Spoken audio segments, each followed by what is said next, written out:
같이 사도신경으로 신앙 고백하겠습니다. 나는 전능하신 아버지 하나님 천지의 창조주를 믿습니다. 나는 그의 유일하신 아들 우리 주 예수 그리스도를 믿습니다.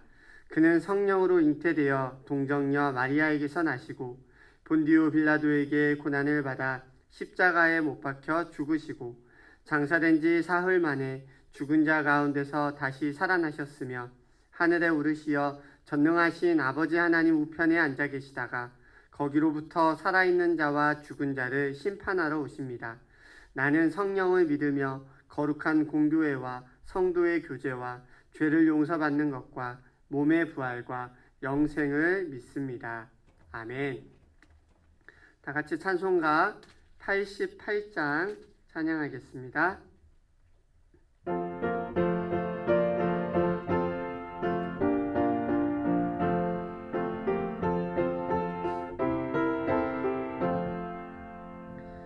내 진정 사모하는 친구가 되시는 구주 예수님은 아름다워라. 산 밑에 백합화요 빛나는 새벽별 주님 영원할 길 아주 없도다. 내 맘이 아플 적에 그 위로 되시며 나 외로울 때 좋은 친구라. 주는 저 산 밑에 백합 빛나는 새벽별 이 땅 위에 비길 것이 없도다. 내 맘의 모든 염려 이 세상 고락도 주님 항상 같이 하여 주시고 시험을 당할 때에 악마의 개교를 즉시 물리치사 나를 지키네. 온 세상 날 버려도 주 예수만 버려 끝까지 나를 돌아보시니 주는 저 산 밑에 백합 빛나는 새벽별 이 땅 위에 비길 것이 없도다. 내 맘을 다하여서 주님을 따르면 길이 길이 나를 사랑하리니 물불이 두렵지 않고 창검도 겁없네. 주는 높은 산성 내 방패시라.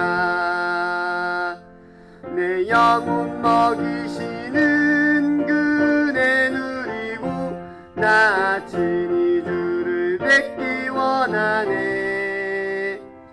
주는 저 산 밑에 백합 빛나는 새벽별 이 땅 위에 비길 것이 없도다. 아멘. 찬송가 380장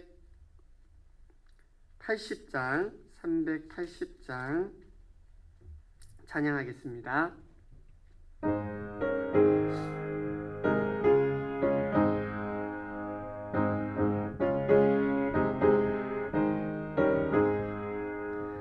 나의 생명 되신 주 주님 앞에 나아갑니다.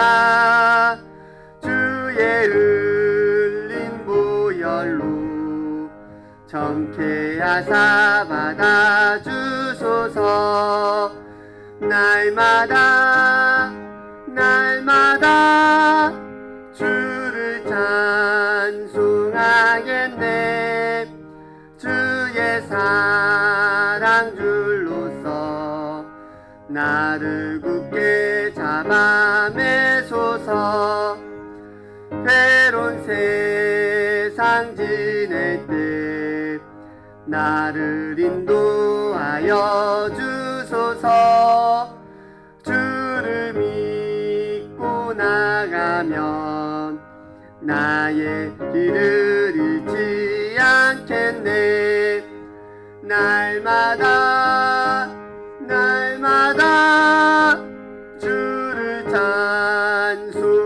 순종하겠네. 주의 사랑 줄로서 나를 굳게 잡아매소서. 세상 살아갈 때에 주를 더욱 사랑합니다. 밝고 빛난 천국에 나의 영혼 들어가겠네. 날마다 날마다 주를 찬송하겠네. 주의 사랑 줄로서 나를 굳게 잡아매소서. 아멘.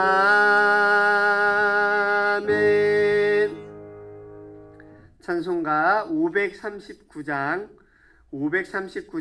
한 장 더 찬양하겠습니다.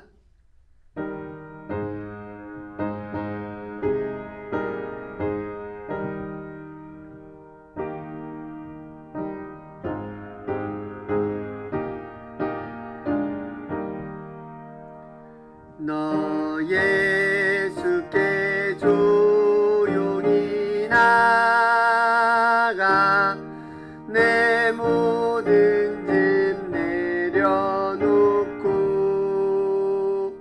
주 십자가 사랑을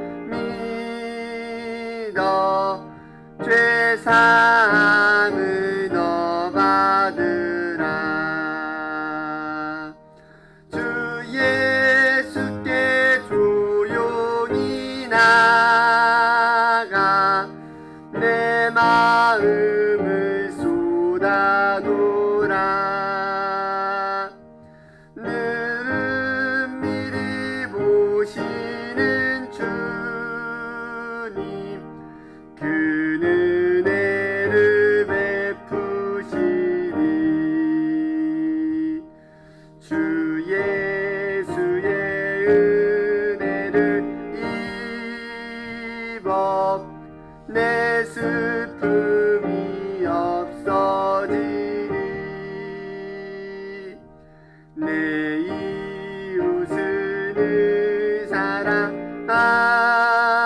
사랑하여 너 받은 것 거저주라. 주 예수께 조용히 나가 내 마음을 쏟아놓으라. 늘은 미리 보시는 주님 그 은혜를 베푸시리.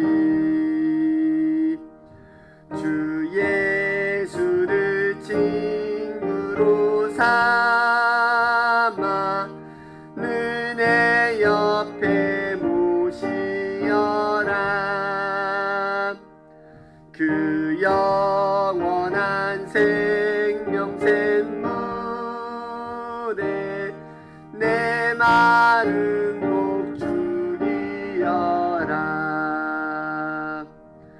주 예수께 조용히 나가 내 마음을 쏟아놓으라. 늘은 미리 보시는 주님 그 은혜를 베푸시리. 너 주님과 사귀어 살면 새 생명이 넘치리라. 주 예수를 찾는 이 앞에 참 밝은 빛 비추어라. 주 예수께 조용히 나가 내 마음을 쏟아놓으라. 늘은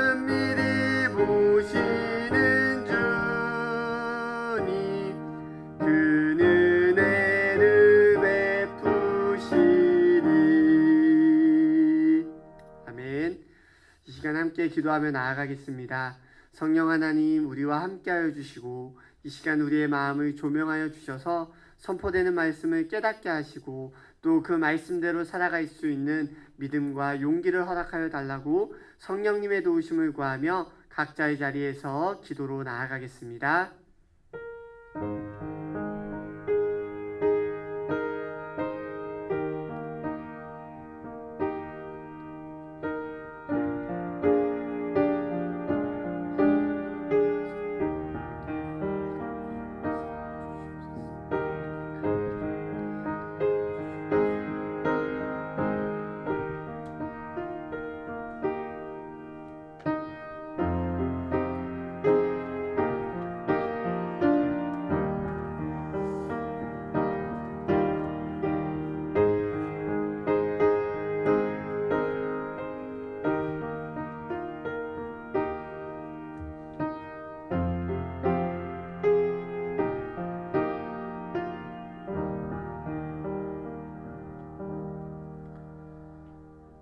주님 감사합니다. 오늘도 주의 말씀을 사모하는 마음을 주셔서 각자의 자리에서 또 주를 예배하게 하시고 그 말씀을 듣게 하시니 감사합니다. 주님, 우리의 갈급한 심령이 주의 은혜로 넉넉하게 채워지기를 원합니다. 주님께서 우리를 붙들어 주시고 오늘도 변함없는 사랑으로 우리를 가득 채워 주시옵소서.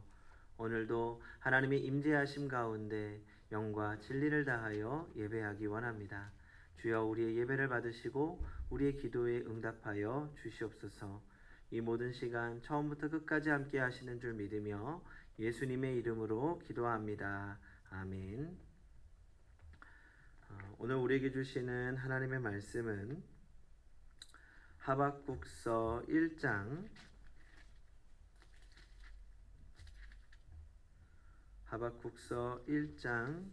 1절부터 4절 그리고 6절 말씀입니다. 하박국 1장 1절부터 4절 그리고 6절 하나님의 말씀을 봉독하겠습니다. 선지자 하박국이 묵시로 받은 경고라. 여호와여, 내가 부르짖어도 주께서 듣지 아니하시니 어느 때까지리이까? 내가 강포로 말미암아 외쳐도 주께서 구원하지 아니하시나이다. 어찌하여 내게 죄악을 보게 하시며 패역을 눈으로 보게 하시나이까? 겁탈과 강포가 내 앞에 있고 변론과 분쟁이 일어났나이다. 이러므로 율법이 해이하고 정의가 전혀 시행되지 못하오니 이는 악인이 의인을 애워쌌으므로 정의가 굽게 행하여짐이니이다. 6절 보라, 내가 사납고 성급한 백성 곧 땅이 넓은 곳으로 다니며 자기의 소유가 아닌 저처들을 점령하는 갈대아 사람을 일으켰나니. 아멘. 유대인 랍비 헤롤드 쿠시너가 쓴 책 중에 왜 착한 사람들에게 나쁜 일이 생기는가라는 책이 있습니다. 경건하고 존경받는 유대인 랍비였던 그에게 아론이라고 하는 이름의 아들이 있었습니다. 그런데 이 아들은 생후 8개월부터 몸무게가 늘지 않더니 돌이 지난 다음부터는 머리카락이 빠지기 시작했습니다. 3살이 되던 해 그는 앞으로 키가 90cm 이상 크지 않을 것이며 머리카락이 계속 빠지는 노화 현상을 보이다가 10대 후반에 사망할 것이라는 선천적 조로증이라는 진단을 받게 됩니다. 랍비 쿠시너는 자신에게 질문을 시작합니다. 내가 무엇을 잘못했단 말인가? 나는 젊은 랍비이긴 하지만 신의 뜻을 따르고 신을 섬기기 위해 랍비로 헌신한 것밖에 없는데 신이여, 당신은 정말 사랑의 신이고 공평한 신이신가요? 그때 그의 마음속에서 태어난 2가지 질문이 있었습니다. 첫 번째 질문은 어찌하여 우리 가정에 이런 일이 생겼습니까? 였고, 두 번째 질문은 내 아들 아론은 어느 때까지 이런 모습으로 고통을 감내해야 합니까? 였습니다. 결국 아론이 15살 되던 1977년에 완전한 노인의 모습으로 투병하다가 사망하자 아들의 사망 4년 후 그가 써내려간 책이 바로 이 문제의 책입니다. 왜 착한 사람들에게 나쁜 일이 생기는가? 구약 하박국서도 두 가지 질문으로 시작됩니다. 성경에서 하박국 선지자에 대한 정보를 얻기는 쉽지 않습니다. 다만 그가 주전 600년 전후 당시 신흥 강대국 바벨론의 느부갓네살 왕이 애굽을 정복한 이후 이어서 유다를 정복하고자 넘보던 때 조국 유다의 운명이 기울고 있었던 시기의 제사장이면서 선지자이던 사람으로 생각됩니다. 그의 이름은 포옹하다, 씨름하다라는 뜻으로 그 시대의 아픔을 껴안고 활동하던 종교 지도자였습니다. 그는 한 시대를 이름처럼 껴안은 선지자였습니다. 그런데 그는 하나님을 향한 두 가지의 중요한 질문을 가지고 있었습니다. 첫째는 어찌하여, why입니다. 본문 3절을 읽어보겠습니다. 어찌하여 내게 죄악을 보게 하시며 패역을 눈으로 보게 하시나이까? 겁탈과 강포가 내 앞에 있고 변론과 분쟁이 일어났나이다. 그리고 둘째는 어느 때까지리까입니다. How long이지요? 2절을 보겠습니다. 여호와여 내가 부르짖어도 주께서 듣지 아니하시니 어느 때까지리이까? 내가 강포로 말미암아 외쳐도 주께서 구원하지 아니하시나이다. 하박국의 강의 첫 시간에 이 두 가지 질문이 지니는 불가해한 인생의 고난 세 가지 특성을 살펴보려고 합니다. 첫째로 보편성입니다. 고난을 만날 때 인간이라면 누구나 이 두 가지 질문을 할 수밖에 없는 보편성을 갖습니다. 믿는 자나 안 믿는 자나 마찬가지입니다. 예기치 않았던 고난을 맞이하면 우리가 묻게 되는 중요한 두 가지 질문은 어찌하여 나에게, 우리에게, 우리 가정에게, 우리 일터에게, 우리 민족에게 이런 고난, 이런 시련을 주시나이까? 라는 질문. 그리고 이 고난과 시련을 얼마 동안이나 더 참고 견뎌야 합니까? 라는 질문입니다. 이러한 질문을 가리켜서 고난의 보편성이라고 합니다. 이 질문을 하지 않으면서 인생을 사는 사람은 아무도 없다는 것입니다. 또 이런 고난의 존재를 가르치지 않는 종교도 없습니다. 그런 의미에서 고난의 한 특성은 보편성입니다. 불교에서도 인생은 고해라고 하지 않습니까?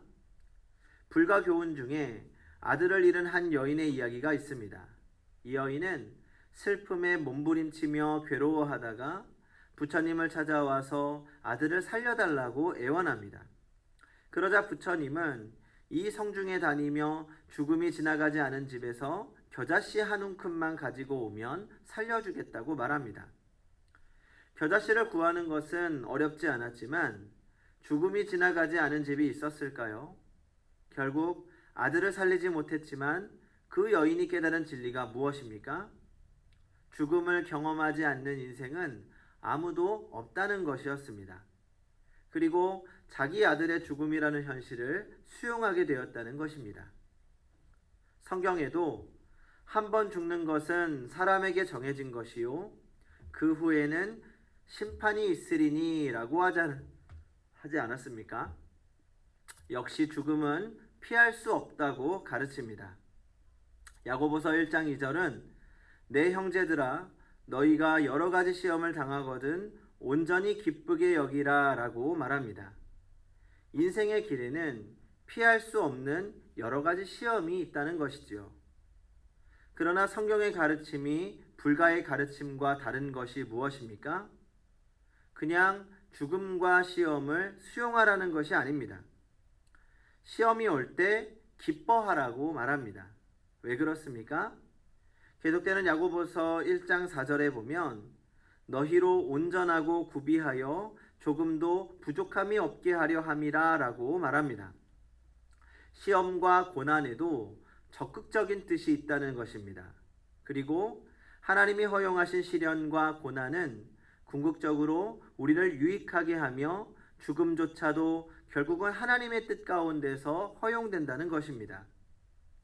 고난의 보편성은 불가와 기독교가 동일하게 가르치지만 고난을 보는 성경의 시각은 염세주의가 아닙니다.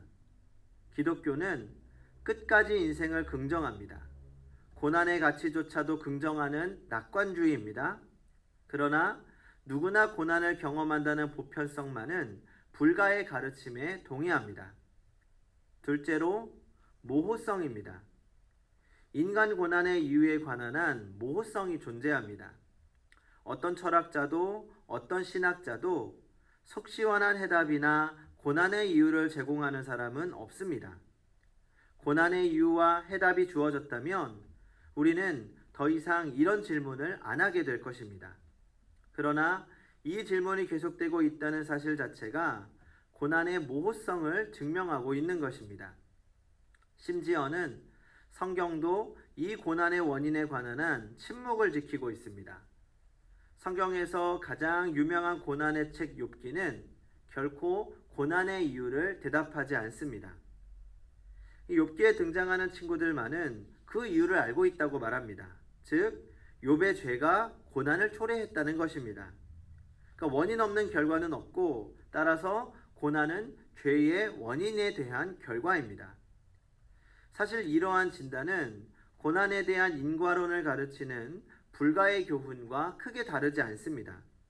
그러나 하나님은 이런 친구들의 생각이나 정죄에 동의하지 않으십니다. 그렇다고 욥이 자신의 순결에 대한 변호, 즉 나는 이런 고난을 받을 만한 어떤 나쁜 일도 하지 않았다고 강변하는 입장에도 내가 맞다고 편들지 않으십니다. 하나님의 대답이 궁금하십니까? 욥기 38장 4절입니다. 내가 땅의 기초를 놓을 때에 내가 어디 있었느냐? 내가 깨달아 알았거든 말할지니라. 나는 창조자, 너는 피조물이 아니냐는 말씀입니다. 내가 창조자가 아니기에 너의 문제에 대한 인간적 이해는 한계를 지닐 수밖에 없다고 말씀하십니다. 창조주와 피조물 사이의 질적 심연이라는 괴리가 고난에 대한 우리의 이해를 모호하게 한 것입니다. 우리가 모르는 것이 있기 때문에 우리는 피조물이고 인간이라는 것이지요.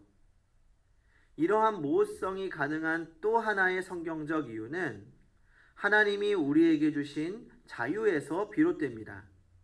누군가가 내게 자유를 주고 일일이 그 자유를 간섭한다면 그것은 더 이상 자유일 수가 없습니다. 하나님이 우리에게 자유를 주셨을 때 그 자유에는 하나님을 반역할 자유까지 포함되어 있었습니다.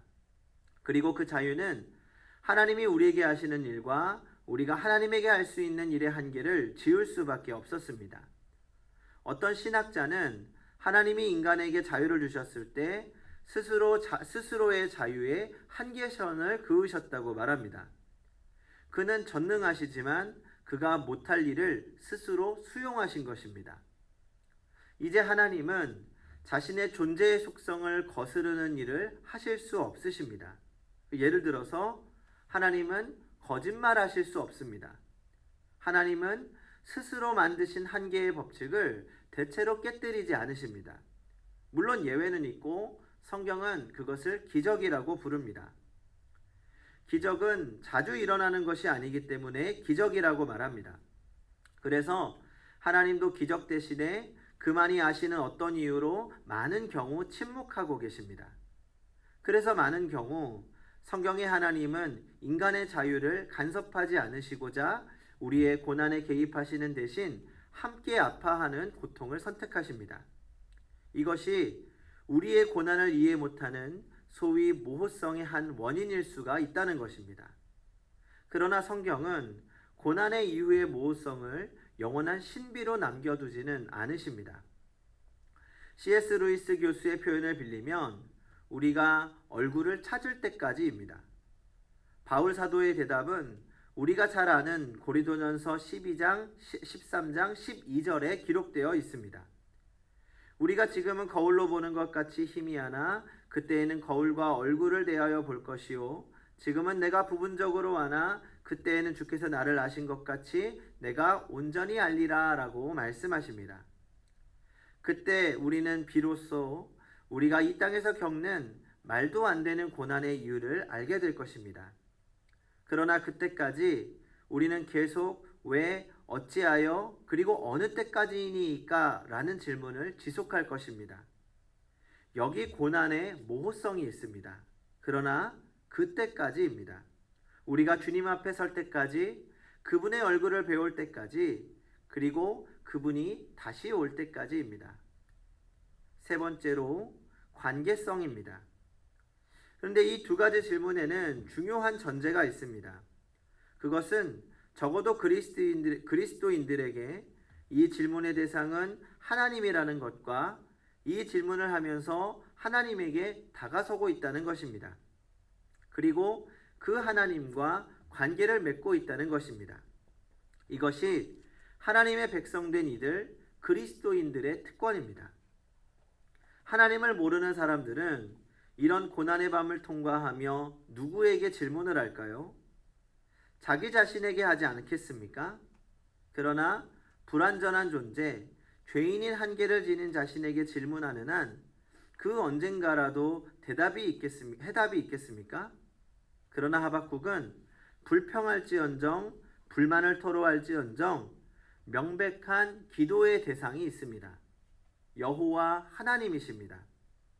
본문 2절이 어떻게 시작됩니까?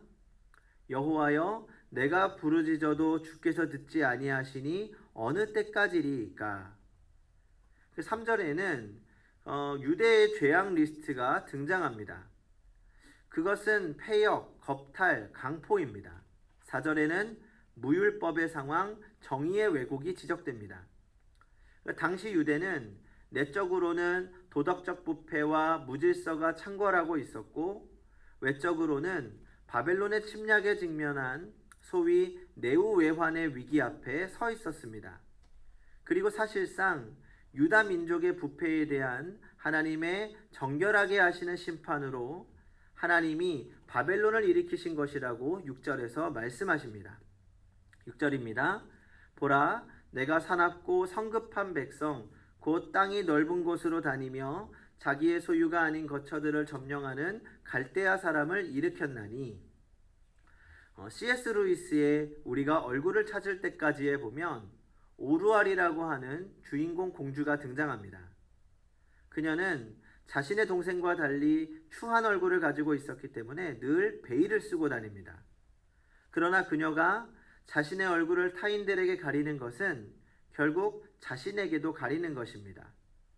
마침내 복음이 제시되어 그녀는 신들에게 항변하고 대답을 기다리는 과정에서 자신의 참모습을 깨닫습니다. 우리가 죄인된 실존의 베일을 벗고 우리의 참모습을 드러내는 순간 오히려 신성한 존재와 얼굴을 대면하고 만나게 된다는 것입니다. 이 책의 마지막에서 루이스는 오루알의 고백으로 고난의 문제에 대한 성경의 해답을 제시합니다. 주여, 이제는 당신이 왜 대답하지 아니하셨는지 압니다. 당신 자신이 대답이십니다. 저의 모든 질문은 당신의 얼굴 앞에서 사라집니다. 다른 무슨 대답을 들은들 만족하겠습니까? 다 말뿐입니다. 이제 말 대신 당신을 바라봅니다. 당신을 두려워하지 않고 바라봅니다. 고난 중에 다가오시는 하나님과의 만남, 그분과의 관계 속에 인생의 해답이 기다리고 있었던 것입니다. 중요한 것은 이 질문입니다. 이해하기 어려운 고난 중에도 하나님 앞에 나아오시겠습니까? 하나님과 고난의 원인에 대하여 다투기보다 하나님을 예배하는 자가 되시겠습니까? 하박국 선지자는 선지자답게 불평을 하더라도 기도하며 하나님 앞에 나아갑니다. 성도 여러분, 이제 우리도 그렇게 해야 합니다. 왜냐하면 궁극적으로 하나님만이 대답이시기 때문입니다. 우리 함께 찬양하겠습니다. 찬송가 342장입니다.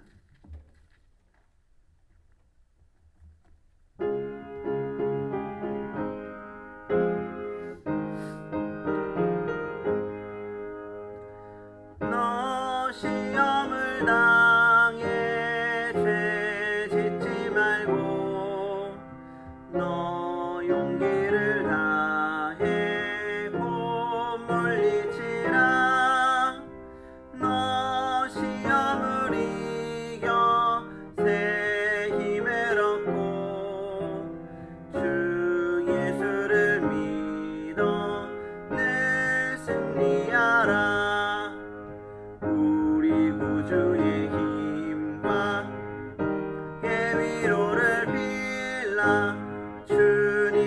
편에 서서 항상 도우시리. 내 친구를 삼가 잘 선택하고 너 언행을 삼가 늘 멀리 너 열심을 다해 늘 충성하고 온 정성을 다해 주 봉사하라. 우리 구주의 힘과 그의 위로를 빌라. 주님 내 편에 서서 항상 도우시리. 잘 이기는 자는 상 받으리니 너 낙심치 말고 늘 전진하라.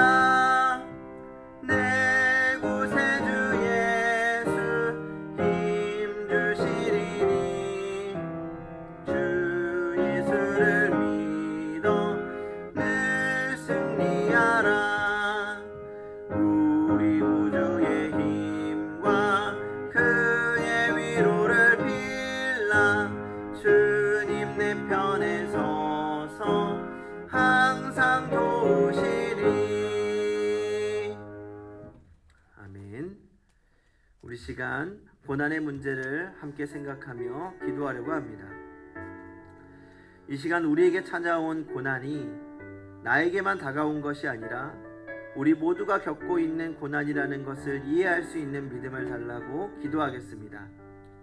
우리 삶에 고난이 찾아왔을 때 왜 나에게만 이런 고난을 주시느냐고 항변하는 것이 아니라 우리 삶에 찾아온 고난을 수용할 수 있는 견고한 믿음을 달라고 이 시간 함께 기도하도록 하겠습니다. 기도하겠습니다.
계속해서 기도하겠습니다.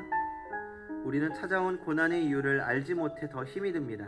하지만 그 이유를 알지 못하는 것 때문에 힘들어하는 것이 아니라 그 이유를 알지 못해 하나님을 찾고 그 이유를 하나님께 물을 수 있는 믿음을 달라고 기도하겠습니다.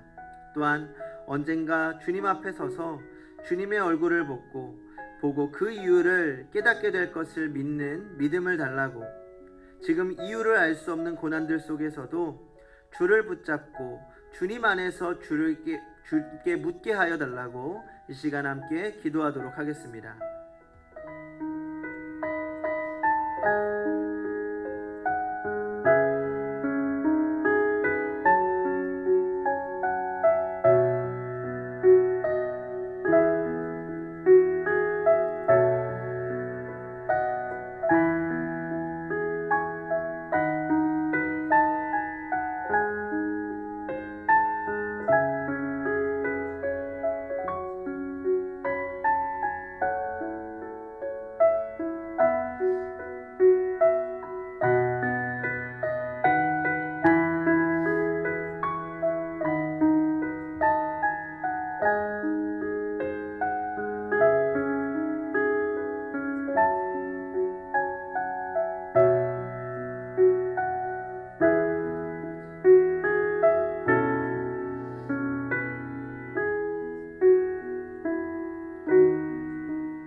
계속해서 기도하겠습니다. 이 시간에는 고난으로 주님과 더욱 가까워질 수 있게 해달라고 기도하겠습니다. 피할 수 없는 고난 가운데 그 고난으로 주님과 멀어지는 것이 아니라 고난 가운데 주님을 찾을 수 있습니다. 고난 가운데 주님께 안길 수 있습니다. 혹 지금 고난 가운데 있다면 주님께 한 걸음 더 나아갈 수 있는 믿음을 달라고 기도하겠습니다. 그리고 그 고난을 통과하여 주님과 더욱 깊고 친밀한 교제를 나누기 원한다고 우리 시간 함께 기도하고 또 자유롭게 주의 말씀을 묵상하며 기도하시기 바랍니다. 기도하겠습니다.